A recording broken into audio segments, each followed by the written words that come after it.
তাই হরে কৃষ্ণ। আজ আমি আপনাদের সামনে শ্রীমদ্ ভগবদ গীতার প্রথম অধ্যায় থেকে কয়েকটি শ্লোক পাঠ করে শোনাচ্ছি।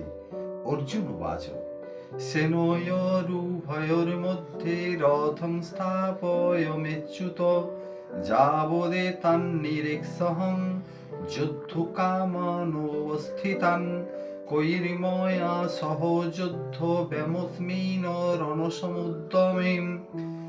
অর্জুন বললেন, হে অচ্যুত, তুমি উভয় পক্ষের সৈন্যদের মাঝখানে আমার রথ স্থাপন করো, যাতে আমি দেখতে পারি যুদ্ধ করার অভিলাষী হয়ে কারা এখানে এসেছে এবং এই মহা সংগ্রামে আমাকে কাদের সঙ্গে যুদ্ধ করতে হবে।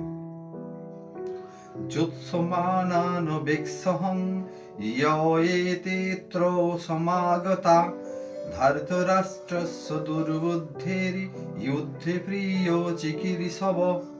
ধৃতরাষ্ট্রের দুর্বুদ্ধি সম্পন্ন পুত্রকে সন্তুষ্ট করার বাসনা করে যারা এখানে যুদ্ধ করতে এসেছে তাদের আমি দেখতে চাই।